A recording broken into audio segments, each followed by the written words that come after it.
विषम से विषम परिस्थिति का भी बहुत ही करेज के साथ सामना किया है। और जब हमने सामना किया, ऐसा नहीं कि बीच में एक साल के अंदर अभी हम, क्योंकि अभी हम आज की बात कर रहे हैं, इसलिए पिछले एक साल में हमारे सामने कितनी प्रकार की कितनी तकलीफें आई हैं, कितने ऐसे संवेदनशील क्षण आए हैं, हम उनको शायद भूल गए हैं।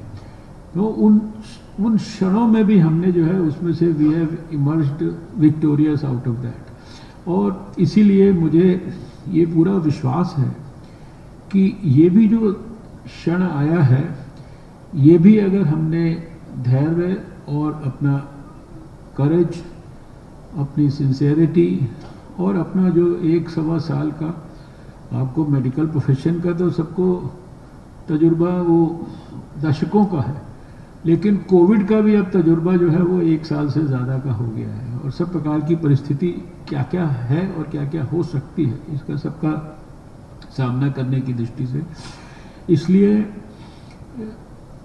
शायद ऐसी परिस्थिति में जब मरीज जिसको तकलीफ होती है उसके लिए शायद ये पहला अनुभव होता है।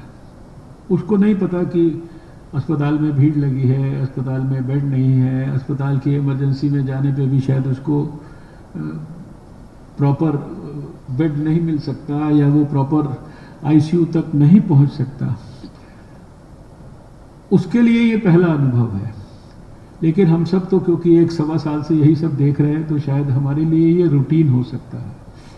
और ऐसे ही समय पे मैं ऐसा मानता हूं कि हमारे लिए सबसे बड़ा टेस्ट होता है, क्योंकि जो मरीज है उसको भले ही उस समय एक प्रॉपर बेड के ऊपर लेटने की सुविधा ना मिल पाए, लेकिन अगर उस समय उसको जो ट्रीटिंग डॉक्टर है या अटेंडिंग डॉक्टर है या जो वेलकमिंग डॉक्टर है उसके प्यार के, संवेदनशीलता के साथ भरे हुए उसको 2 शब्द भी सुनने को मिल गए कि आप चिंता मत करो, हम आपकी पूरी चिंता कर रहे हैं और ऐसा कुछ नहीं आपको होगा, या हमें आपको ये एडवाइस देनी है। मैं ये कह रहा हूँ, इसका मतलब ये नहीं कि आप ये सब नहीं करते हैं, लेकिन जो ऐसी परिस्थिति के अंदर जिस प्रकार के धैर्य की हम सबको आवश्यकता है, वो हमारे को सुनिश्चित करना है कि हम वो जो टेंशन के अंदर जो मरीज है, उसके जो रिश्तेदार हैं, उसके जो अटेंडेंट्स हैं, हम कैसे उनको उस परिस्थिति में भी हम उनके चेहरे के ऊपर जो उनकी स्माइल है उसको मेंटेन करा सकते हैं। ये मैं समझता हूँ कि ये बहुत बड़ा कठिन काम नहीं है। और इसके साथ साथ लगातार कंटिन्यूअस चिंतन करते जाइए और क्या क्या चीज़ें और करनी है, स्टाफ बढ़ाने के लिए क्या करना है, नर्सिस को और एम्प्लॉय करने के लिए क्या करना है, डॉक्टर्स के लिए और क्या करना है। अभी मान लीजिए अब समस्या आई कि भाई नर्सिस को हमने एम्प्लॉय तो कर लिया, लेकिन उनका जो मेडिकल है उसको होने में 2 महीना लगता है। तो उसका समाधान था कि भाई तुरंत सरकार ने परमिशन दिया कि भाई आप इनको काम पे लगा लीजिए, मेडिकल वो करा लेंगे, 1 महीने में करा लेंगे, 2 महीने में करा लेंगे। ऐसे बहुत सारे सॉल्यूशंस होंगे। अभी डॉक्टर साहब ने कहा कि भाई वो डॉक्टर उपलब्ध है, आप वॉक इन करिए, वॉक इन करके आप एम्प्लॉयमेंट लीजिए और काम पर जुट जाइए।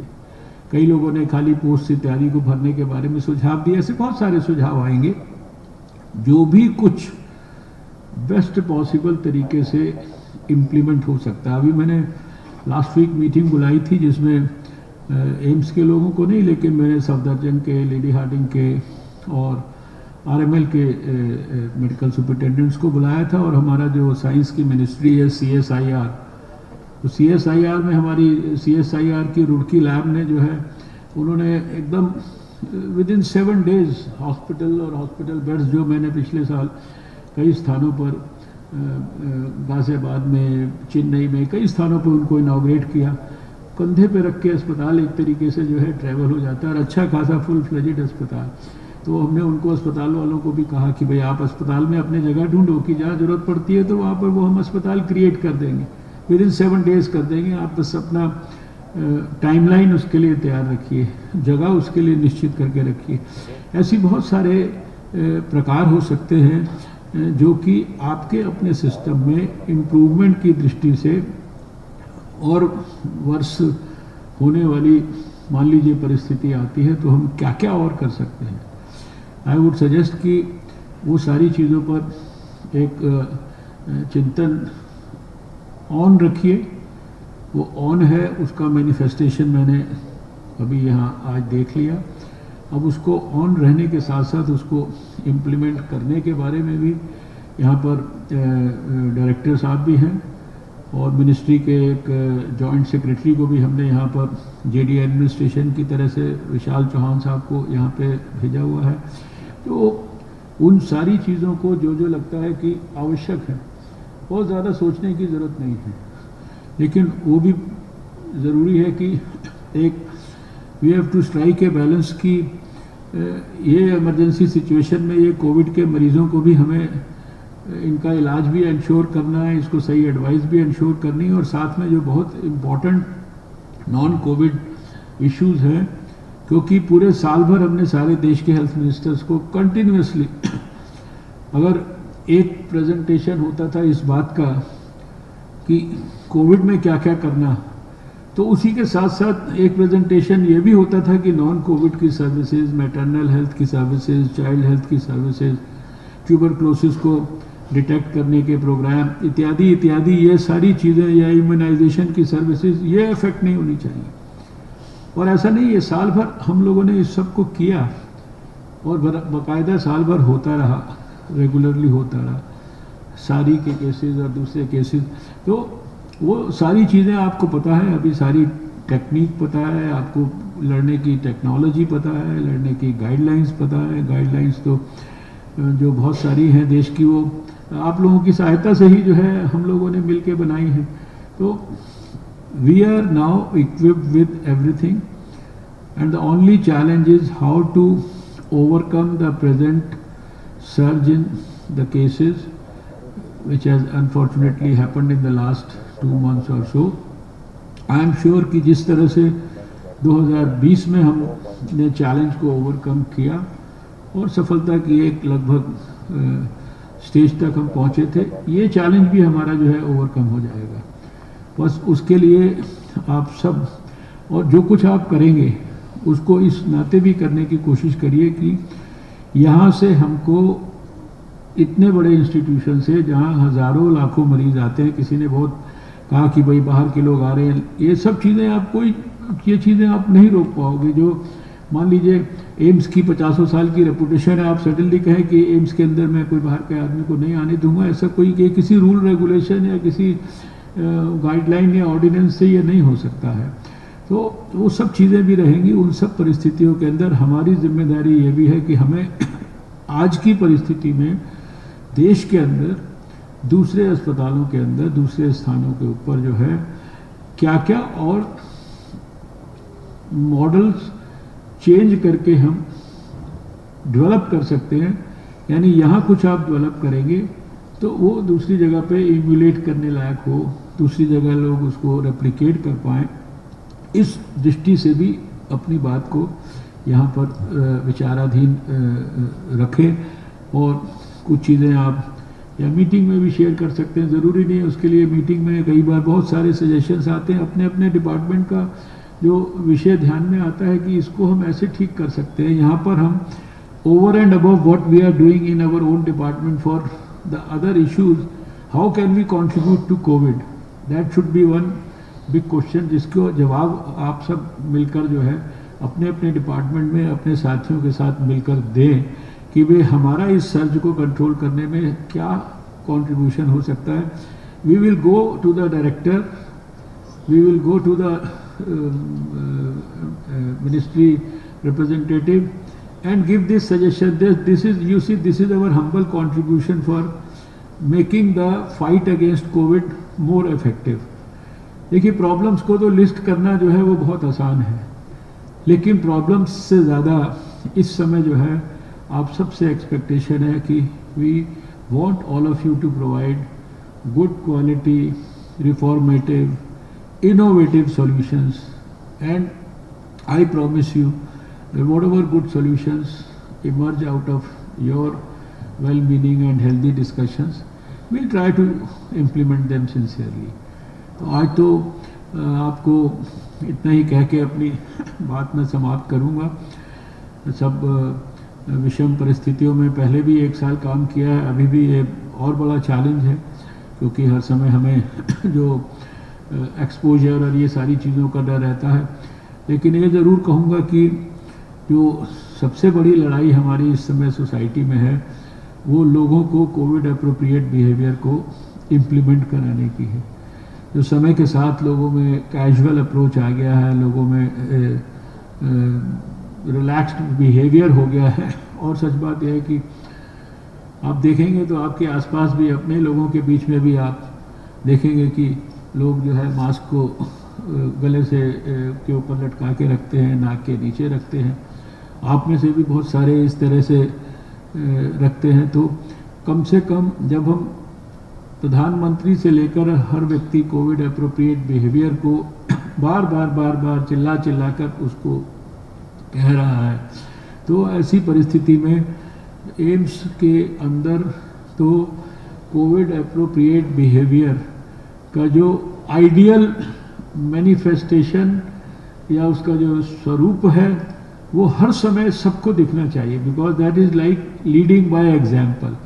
क्योंकि जो अगर कोई अस्पताल के अंदर मरीज आते हैं और भीड़ इकट्ठी होती है, और वो अगर मान लो देखें कि यहाँ का डॉक्टर या यहाँ की नर्स उसको ही वो ठीक से अगर अपना मास्क लगाए हुए ना देखें, या वो यहाँ पर भी देखें कि सबने मिलके भीड़ कर रखी है, तो उनको यही इम्प्रेशन होता है कि ये तो इतने बड़े डॉक्टर हैं, इसका मतलब कोई खतरे वाली बात नहीं है, ये थियोरिटिकल है, ये कोई प्रैक्टिकल बात नहीं।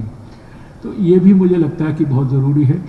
आपके माध्यम से बार बार हर जगह से ये संदेश जाना चाहिए। वायरस का ट्रांसमिशन जिस दिन कट होगा, उसके लिए ये शायद सबसे इम्पोर्टेंट हमारे पास टूल आज की तारीख में है। बाकी वैक्सीन देश ने डेवलप की है, और भी वैक्सीन्स को लाने का प्रयास हो रहा है।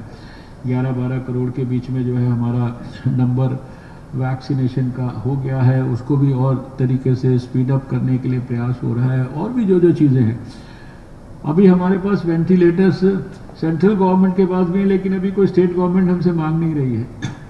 और बहुत सारे स्टेट गवर्नमेंट्स के पास जो हमने वेंटिलेटर्स दिए, अभी वो उन सारों को भी यूटिलाइज नहीं कर पाए। अब उनको कहते हैं भाई उसका हमें हिसाब बता दो कि वो कहाँ कहाँ लगाए, वो उन्होंने लगाने की उनके पास स्थान नहीं है।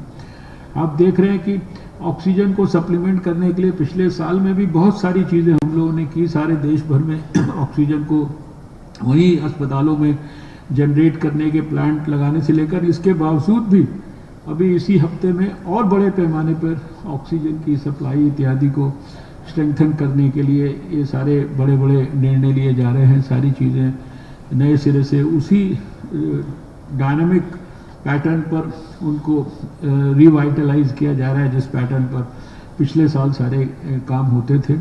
तो इसलिए किसी भी प्रकार की किसी चीज़ की कोई शॉर्टेज नहीं है। अनुभव भी पर्याप्त हो गया है, सामान भी पर्याप्त है, टेस्टिंग की सुविधा भी पर्याप्त है।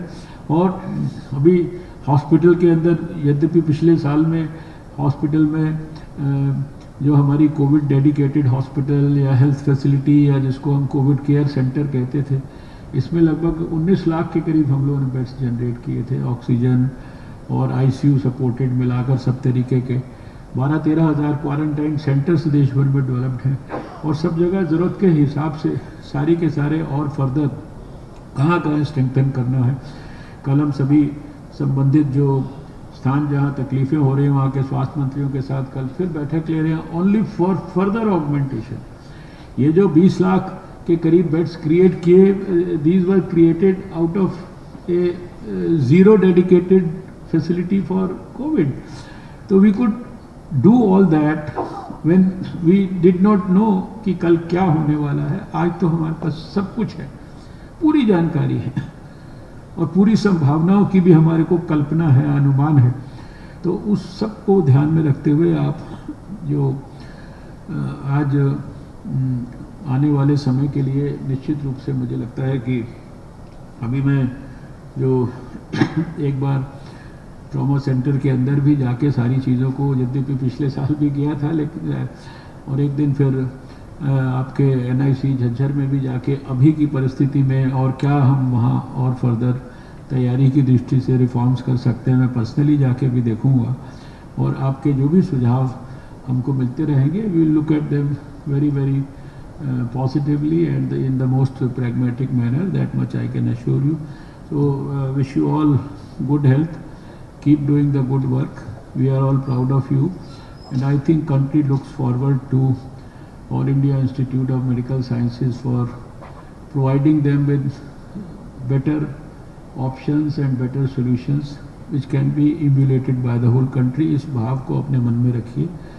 बहुत बहुत धन्यवाद।